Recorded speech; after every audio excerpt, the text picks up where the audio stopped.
responder, jovens. Boa noite. Boa noite. Como estamos? Estamos bem. Graças a Deus estamos bem. Nós estamos aqui para mais um dia, mais um tema, e vamos falar de uma coisa muito importante, muito especial, que é o juízo. Mas temos que lembrar que ontem falamos de um tema ainda mais maravilhoso, que era um tema de alegria, a nossa bendita esperança, que breve Jesus virá pela sua segunda vez, não é? Então nós contemplamos ontem, através da Sagrada Escritura, que Jesus virá pela segunda vez, vai buscar os salvos. E nós, pela graça de Deus, mais uma vez, por essa preciosa graça, aceitamos essa promessa de que um dia o nosso Senhor virá para nos buscar e temos que nos preparar para esse dia precioso. O tema de hoje é o juízo. Juízo que se entende como julgamento ou, de alguma forma, condenação, não é? Então, se falar de juízo, a se referir a um momento ou um programa de julgamento, onde temos lá os juízes, os réus, testemunhas e advogados, não é? Já acompanhamos algo semelhante, já vemos, não é?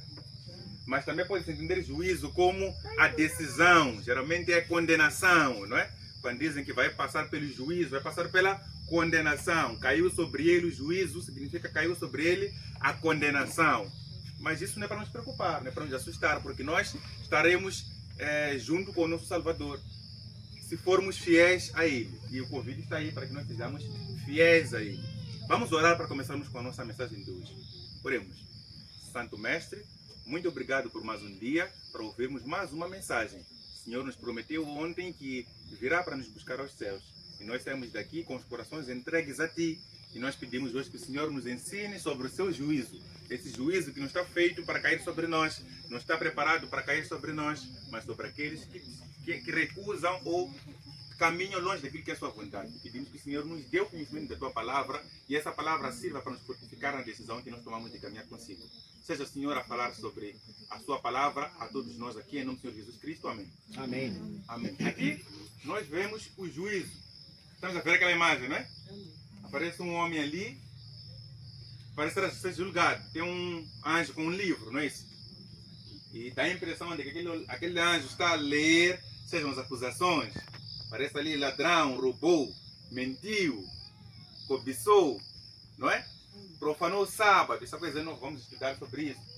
Então o homem está a ouvir as acusações ou está a ouvir a condenação. Mas é um homem que está no centro das atenções pelas suas ações. Então o juízo é algo que poderá acontecer num momento na vida de todo mundo. Juízo no sentido de ser julgado ou de ser condenado. Devemos apreciar a obra que Jesus fez por nós no passado e que faz por nós no presente. Simples isso. Temos que olhar, temos que apreciar, temos que contemplar a obra que Jesus fez por nós no passado e apreciar, contemplar, nos inspirar na obra que Jesus faz por nós no presente. É por isso que é importante nós estudarmos a Bíblia para ver o passado do que Jesus fez por nós e vermos o presente para saber o que Jesus está fazendo por nós. 1844. Vamos estudar sobre essa data. Não falte, vamos estudar sobre essa data. 1844 teve início a pregação da última mensagem de Deus para a humanidade. Quer dizer que Deus trouxe várias mensagens ao longo da história. Mas agora que Ele está para vir, entrega a sua última mensagem. Vamos chegar no juízo, minha mãe, não está errado. Vamos chegar no juízo. Mas aqui nós vemos que o nosso Deus nos manda a sua última mensagem. Se a mensagem é a última, significa que vem uma outra? Não. Então, se o povo recusar a última mensagem, significa que rejeitou a única chance de achar a salvação e o amor de Jesus. Vamos aqui. O período escolhido para a restauração da verdade. Vamos para Daniel. Agora começamos a sentir um cheiro de profecias. E a nossa igreja, a nossa verdade, vamos falar da igreja, o corpo de Cristo, inspirado pela Bíblia, é baseado nas profecias. O livro de Daniel é um livro do Antigo Testamento. Capítulo 8, versículos 13 e 14, diz: até quando durará a visão na qual é entregue o santuário e o exército a fim de serem pisados? Uma pergunta. Até quando durará a visão na qual é entregue o santuário e o exército a fim de serem pisados? É uma questão, não é? Vamos compreender melhor. Ele me disse até 2.300 tardes e manhãs. Então Daniel pergunta ao anjo. Procurar saber, afinal de contas, até quando durará a visão, na qual é entregue o santuário e o exército, a fim de serem pisados. O santuário estava contaminado. E agora Jesus, mais uma vez, olha para nós e espera ouvir em nossos corações a palavra ou as palavras. Jesus, me perdoe, eu pequei contra ti. Para quê? Para dizer ao Pai, dizer, esse filho meu pecou hoje de novo, não é? Mas ele acabou de pedir perdão e eu o perdoo. Mostra as provas. Quais são as provas? As mãos são as provas de que ele nos comprou na cruz. Jesus é o nosso advogado. Já ouvimos falar muitas vezes isso, não é? Como foi que ele, Jesus, não é isso? É essa a explicação. Você não aceita Jesus, você não tem ninguém para entrar na presença do Pai e dizer, eu fiz o quê? É o que está acontecendo aqui, é o que Jesus faz por nós. O sangue de Cristo salva. Quase todas as coisas se purificam com sangue. Já perceberam que até na tradição sempre se fala de sacrificar algum animal, já viram, não é? Porque se sabe que a purificação de coisas como essas são feitas por sangue. Mas Satanás, como sabe que o sangue tem poder, o que faz? Ele quer anular o sangue de Jesus e nos fazer ficar presos a sangue de animais. Por isso que temos que sacrificar alguns animais na tradição. Estamos a rejeitar o sangue eterno, o sangue de Jesus, que é o único que tem poder para nos perdoar e limpar dos pecados. Eu dizia, quase todas as coisas se purificam com sangue. Então, o sangue de Jesus é o único que tem poder para nos lavar dos pecados. Meninos, só Jesus pode vos lavar os pecados e vocês ficarem brilhantes. Quando o Pai Eterno olhar para vocês, Deus vos olhar, há de ver crianças brilhantes, porque vocês aceitaram o sangue de Jesus. Se aceitarem o sangue de Jesus, nunca vão entrar ali. Sabe onde é ali? Ali. Aquela casa que está ali. Esquadra, não é isso? Porque os que aceitam a Jesus fazem aquilo que é certo. Amanhã não vão envergonhar mamãe, nem papai, nem a Jesus, porque vocês estarão a viver aquilo que Deus mandou fazer. Por isso venham à igreja sempre. Deus fala no livro do Êxodo a instruir ao povo para fazer um santuário, dizendo, e me farão um santuário para que eu possa habitar no meio deles. Então, diz ao povo, façam um santuário. O santuário se refere a esse edifício que estamos a ver. Estamos a ver, né? Sim. É um espaço que tem alguns como uma igreja aqui no meio. Quase que nem isso aqui, não é? Quase, estamos falando de geometria. Aquilo chama-se santuário. Este santuário é um santuário terrestre. E Deus instruiu os homens para fazer aquele santuário, os instruindo a fazer, passa a redundância, a fazer semelhante ao santuário que está onde? No céu. Essa é uma réplica, é uma cópia daquilo que está no céu. Então, quando Deus faz esse santuário, é para que ele esteja dentro do povo. Porque o santuário é um lugar que este santuário terrestre representa a presença de Deus. Vamos entender um pouco mais disso aí. E veremos que não é só representação, acaba sendo presença mesmo. O sangue sozinho não possuía qualquer poder salvífico.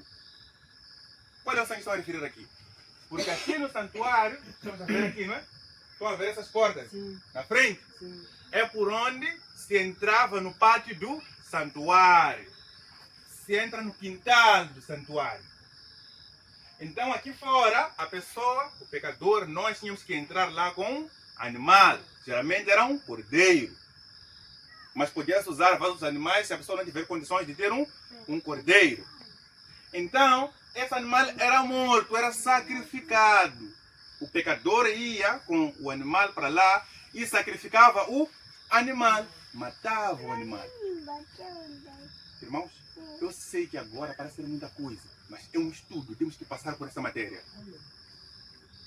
E não podemos nos tornar verdadeiros servos de Cristo sem compreender o santuário. Não vai fazer sentido. A mensagem vai ficar incompleta, vai ficar deficiente. Aqui, nós nos lembramos de Adão e Eva quando pecaram. Lembra lá no Jardim do Éden? Deus nos mandou fazer um sacrifício. Lembra, né? Sim.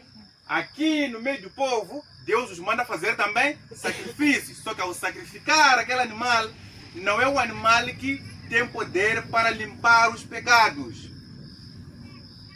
Aquele sangue não tem poder para limpar os pecados. Aquele sangue representa o sangue que ia se entornar muito mais à frente. Era sangue de quem? De Jesus. Era um símbolo, era uma demonstração, não é isso? É como se aquele sangue estivesse a apontar para o futuro, para o sangue de Jesus que ia ser derramado. Porque é impossível que o sangue de touros e bodes remova pecados. Aquele sangue não tem poder nenhum. Mas se nós seguirmos aquilo, estamos a seguir ao inimigo de Deus, que quer rejeitar o sangue de Cristo diante de nós. Vamos avançar. Saímos lá do Antigo Testamento, lá, daquela representação, o santuário, não é isso? O santuário não é só uma representação, como estou a dizer. O santuário continha mesmo a presença de Deus. Não era um lugar de profanação, era um lugar santo. Mas avançando na história, vindo para o Novo Testamento, João Batista, que era um pregador do Evangelho, estão a ver aquele homem que está ali, não é? Está a anunciar o Evangelho. Assim como todos nós devemos anunciar como aquele homem ali, não é isso? Quando pregava o Evangelho, batizava, de repente ele viu um homem que vinha em direção a ele. Aqui diz, no dia seguinte viu João a Jesus. João viu a Jesus e Jesus vinha para ele. E João disse, só de ver a Jesus, João nunca tinha visto a Jesus. Nunca tinha visto. Mas sabia que Jesus viria. E ele pregava a todo mundo, se convertam porque Jesus, ou por causa de vir o Redentor, o Messias. Então, só de olhar para Jesus, o Espírito lhe disse que esse que está a vir é o Messias, Jesus. Ele diz, eis o Cordeiro que tira o pecado do mundo. Eis o Cordeiro. Cordeiro nos lembra este cenário aqui, em que matavam cordeiros como símbolo de aceitação do Cordeiro que viria no futuro aqui. Então, o Cordeiro que era prometido, o Cordeiro que era demonstrado aqui, é visto já por João lá à frente. Então, o Cordeiro de Deus chegou, que era Jesus Cristo. Por que o Cordeiro de Deus chegou? Porque tinha que morrer, assim como o Cordeiro lá atrás morria, e se tirava o sangue. Esse sangue servia para lavar os pecados. Vamos compreender melhor. Vamos acrescentar aos poucos a informação, não é? Então, tinha que morrer Jesus, porque os cordeiros também morriam. Então, vemos aqui, João reconhece a Jesus. Avançando. Diariamente, o sacerdote entrava no primeiro compartimento do santuário para ministrar. Irmãos, não se percam. Sei que estamos a andar a pegar muito assunto. Mas tudo isso, ainda estamos a falar do juízo. Estamos a querer falar de julgamento. Só que para falar do julgamento, temos que falar do nosso advogado. Você não entra num julgamento com um advogado que você não confia ou não conhece. Então temos que conhecer muito bem o nosso advogado. É a prova viva de que Jesus é o advogado que nos foi prometido. Dentro do santuário existem 2 espaços. Dentro me refiro a não contar o pátio. Porque aqui temos o pátio que não contamos agora, para o que queremos falar agora. Vamos falar do que está dentro.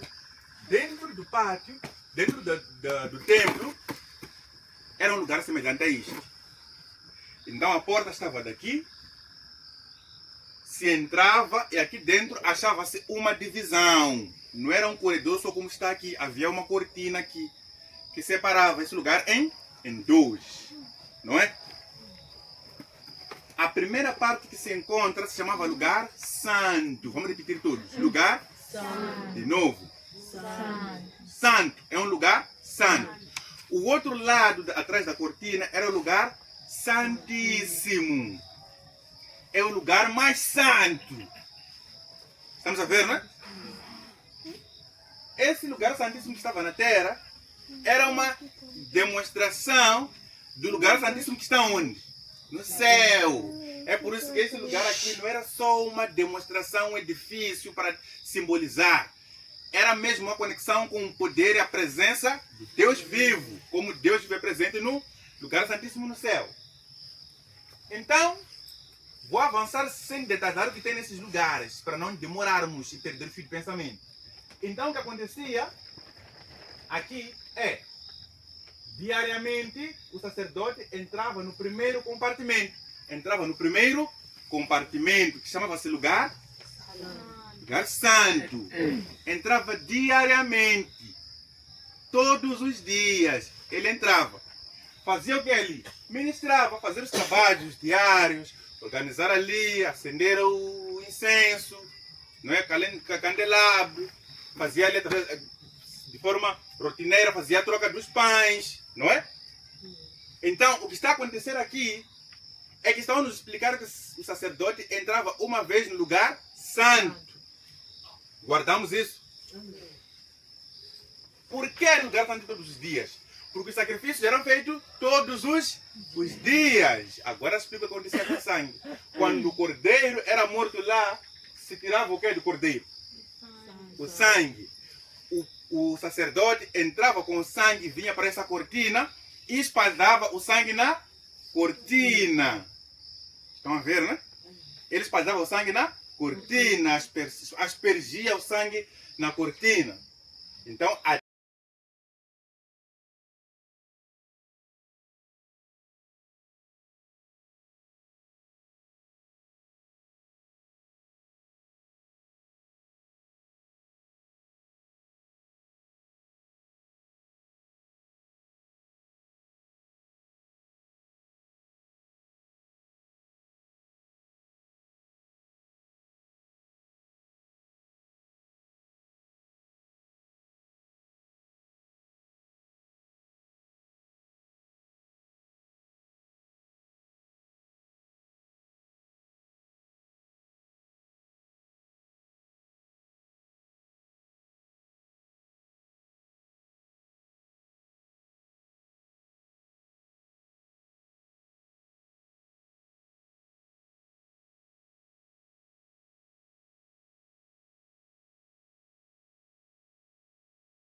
Então o povo tinha que estar lá fora a orar. Quando o sumo sacerdote entrava lá, o povo paralisava. Querem saber por quê? Vamos descobrir. Aqui. Porque naquele dia se fará expiação por vós. Porque naquele dia ia se fazer expiação por vós. Deus, o nosso Cristo, faria a expiação dos nossos pecados. A expiação dos nossos pecados significa o nosso Jesus Cristo, diante do Pai, falar em nosso favor para que nós sejamos tidos como inocentes, perdoados. Então, se você tiver pecado que não confessou, é importante que agora comece a orar para quê? Confessar. Porque se você esconder algum pecado, Jesus vai confessar aquilo que você lhe disse. O que você escondeu, Jesus não vai dizer. E você vai ser inocente só pelo que você falou a Jesus. Aquele pecado que você escondeu não será justificado. Por isso, nesse dia, o povo orava, procurava lembrar cada pecado que cometeu. Estamos andando juntos, irmãos, aqui? Amém. Esse dia, o povo se dedicava à oração, à reconciliação, pedido de perdão, oração em família, tudo aquilo que pudesse trazer paz e harmonia ao povo, fazia. Porque quando o sumo sacerdote dizia, saísse daquele lugar, alguma coisa aconteceria, veremos um pouco mais à frente.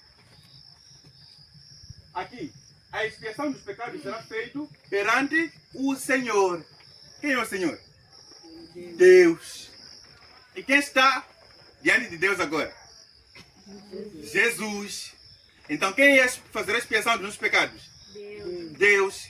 Jesus, diante de Deus. Então o que os homens faziam no santuário tinha uma ligação direta com os céus. Os homens avaliavam, analisavam a sua consciência para ver se não tinha alguma coisa que ele fez de errado, que lhe pesa, ele precisa confessar. Porque não podia passar esse dia sem eles confessarem o pecado. O dia da expiação era o dia de decisão final sobre o pecado. Então, todos os pecados que você cometeu durante um ano, você vinha sacrificar aqui, só ia se decidir finalmente nesse dia aqui. Estamos a ver o que está acontecendo aqui? Sabia-se que se o sumo sacerdote sair daquele lugar, enquanto eu não confessei os meus pecados todos, alguma coisa vai acontecer. E sabe o que acontecia? A pessoa que não tiver confessado todos os pecados, irmão Mauro, o que acontecia? Era expulso. Era expulsa do irmão Mauro. Era expulso do acampamento morto. Quando o sumo sacerdote saísse do lugar santíssimo, sem que o pecador tivesse confessado o pecado, o que acontecia com a pessoa? Era morto, expulso. A pessoa era morta. Bastava o sumo sacerdote sair do lugar santíssimo, enquanto você aqui fora não confessou todos os seus pecados, você morria.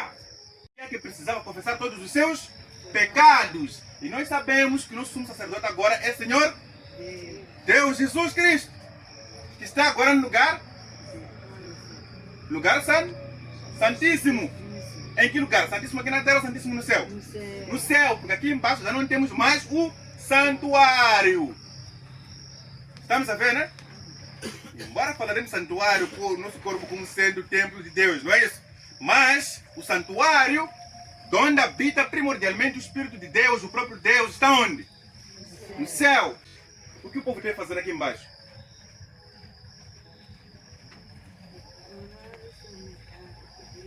Exatamente. Porque a qualquer momento o sumo sacerdote vai sair. E o sumo sacerdote, quando saía do lugar santíssimo, não avisava. Ele só saía. E as pessoas que desleixavam esses ensinos de Jesus se pegavam ou eram achados em contrapé. Moriam. Por isso nós somos chamados hoje a confessar os nossos pecados, a endireitar os nossos caminhos, a olhar para a vereda de Cristo, da santidade, porque logo Jesus vai sair do lugar santíssimo. O sumo sacerdote vai sair do lugar santíssimo. E aquele que for achado despreparado, o que for achado sem entregar a sua vida a Jesus, o que for achado sem ter confessado os seus pecados, certamente morrerá do fogo que vem dos céus. Por isso, Jesus está a fazer um grande trabalho por nós agora. Jesus não nos abandonou. Ele subiu para fazer um trabalho maior que apenas ficar conosco aqui, que é justificar os nossos pecados, desde o momento que a gente o aceite. Aqui, durante o ano, a pessoa recebia perdão e assim sua culpa era figurativamente transferida para o santuário. Então, quando você faz o sacrifício, vai fazer a aspersão do sangue na cortina, você, de alguma forma, recebia o perdão. Sabemos que a decisão final vinha no dia de reconciliação, não é isso? Em que entrava o sumo sacerdote lá. Estamos a ver o que Jesus faz aqui? E tudo isso aí estamos a achar no Antigo Testamento. E eu vos pergunto, irmãos, se alguém vier dizer que o Antigo Testamento já não serve, faz sentido? Porque nós ficamos sem compreender o santuário. E muitos pregam que o Antigo Testamento serve apenas para os judeus. Será que isso aqui é para os judeus? Não. É para todo homem que crê e aceita que Jesus é seu Salvador. Então, tudo que está no Antigo Testamento vale até hoje. Avançamos. 2 bodes. Então, sacrifício, sacerdote, tudo já vimos aí. Então, chegava-se talvez ao último passo simbólico, que era muito importante também. Aqui eram preparados 2 bodes. São cabritos, não é isso?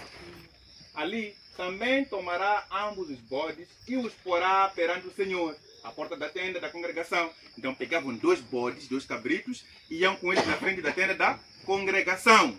O que acontecia? Para que serviriam esses bodes? Primeiro, lançará sorte sobre os 2 bodes, um para o Senhor e o outro para o bode emissário. Então, desses 2 bodes, um seria feito serviria para o sacrifício. Lembra do sacrifício, né? Como dissemos que faz o sacrifício? Então, um deles serviria para sacrifício. O outro bode serviria para bode emissário. Vamos repetir.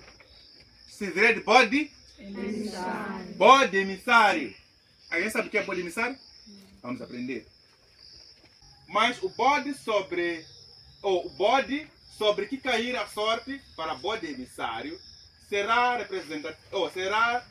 representando vivo perante o Senhor, para fazer expiação por meio dele e enviá-lo ao deserto como bode emissário. Então aquele outro bode que representava Satanás não era morto. Ia ser mandado para o deserto. Todos os pecados do povo de Deus eram lançados sobre aquele bode, o segundo, que representa quem? Satanás. De novo, o segundo bode representa quem? Satanás. Enquanto o primeiro representava a... Jesus. O que aconteceu com o primeiro bode? Morreu. Morreu para quê? Sacrifício. Sacrifício. O primeiro bode morreu por quê?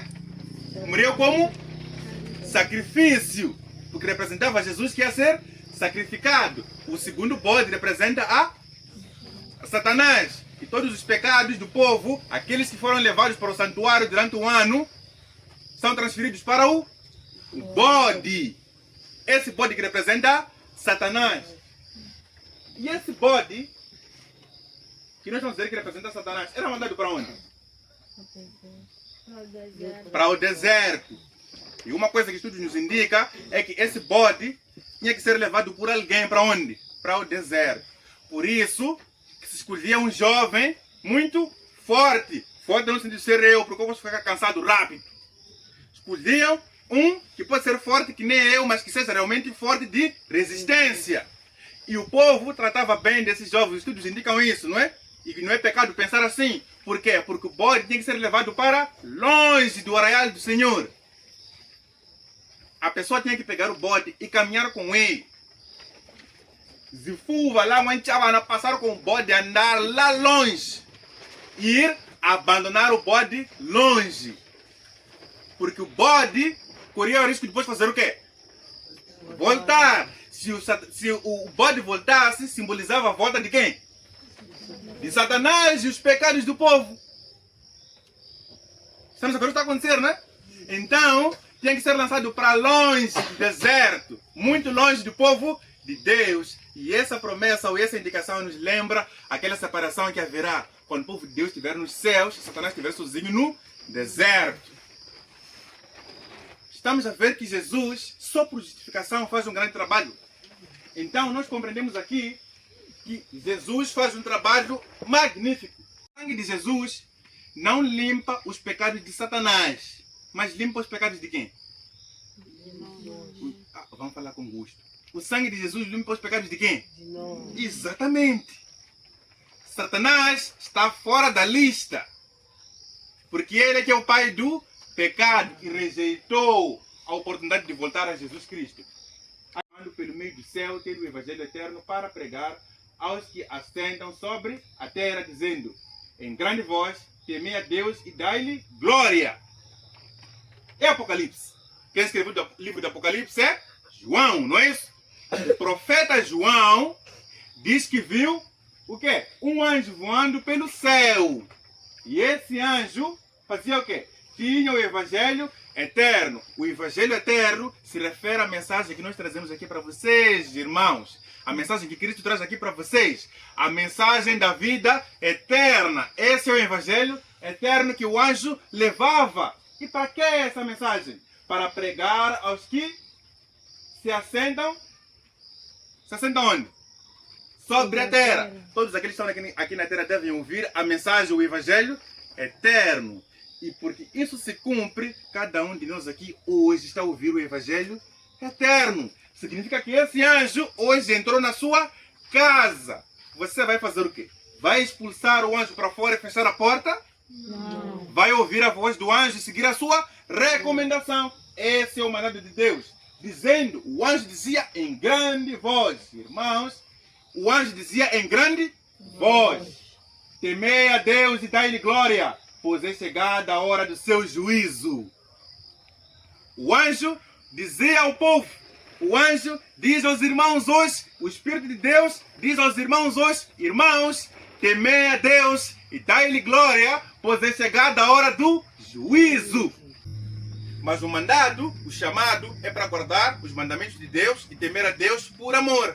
Porque é guardar os mandamentos de Deus que nós mostramos que realmente amamos a Deus. Ninguém pode, de forma nenhuma, mostrar o temor do Senhor sem guardar os mandamentos. De novo, irmãos, os mandamentos estavam onde? No santuário. Muito bom. Os mandamentos estavam no santuário, no lugar santíssimo. Os alunos de Jesus. E no lugar santíssimo estavam dentro de quê? 10 mandamentos, não é isso? Dentro da arca. Então Deus diz para nós, o anjo diz para nós guardarmos os mandamentos de Deus, porque é chegada a hora do juízo. Conhece os mandamentos de Deus? Todos eles conhecem? Dúvida. Como é que temeremos a Deus e lhe daremos glória sem conhecer os seus mandamentos? De forma nenhuma. Por isso o tema de amanhã são os 10 mandamentos. Porque só podemos ver a face de Deus, só podemos ser justificados por Cristo se o aceitarmos e guardar os seus mandamentos. Sem isso não é possível. Por essa razão, até você poderia não ter vindo hoje, mas vir amanhã, porque vamos procurar saber quais são os 10 mandamentos.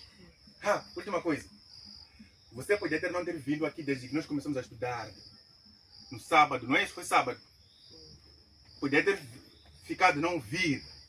E começar hoje. Foi sábado, não lembro bem, irmão. Poderia não ter vindo até hoje. Mas vir amanhã.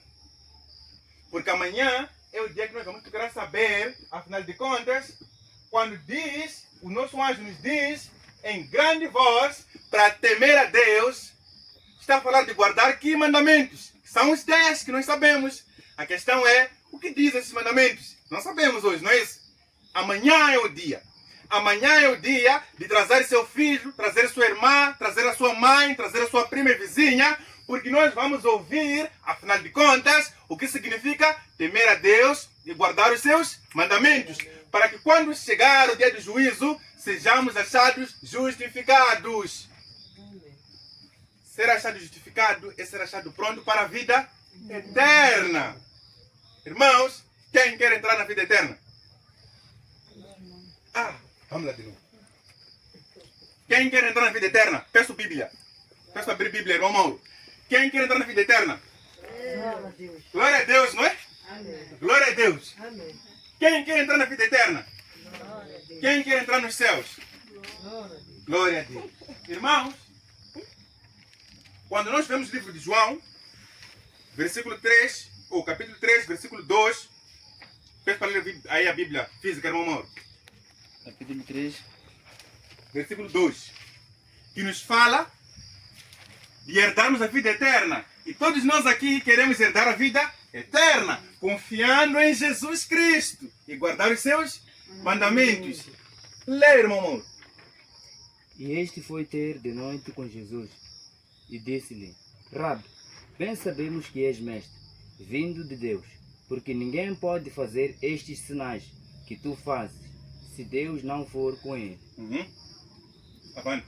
Jesus respondeu e disse-lhe: na verdade, te digo que aquele que não nascer de novo, não pode ver o reino de Deus. Paramos aí. Não fecha o livro, irmão.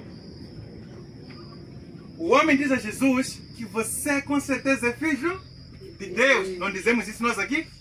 Dizemos que Jesus, que agora está nos altos céus e olha para nós, que é o filho de Deus. O homem reconhece. Mas Jesus sabe que reconhecer isso não é suficiente. Reconhecer isso não é suficiente. E sem que o homem pergunte, Jesus diz a ele o que é preciso saber. Lê de novo, irmão Mauro. O mesmo verso. O mesmo verso. Em verdade vos digo, em verdade lhe digo. Jesus respondeu e disse-lhe: na verdade, te digo que aquele que não nascer de novo, não pode ver o reino de Deus. É possível nascer de novo? Sim. É possível? Sim. Como? Nas águas. Exatamente. Quem quer entrar no reino dos céus tem que nascer de novo. O batismo é condição sim para entrar no reino dos Céu. E eu, irmão, eu posso me gabar hoje. Porque pelo menos eu já batizei. Batizou.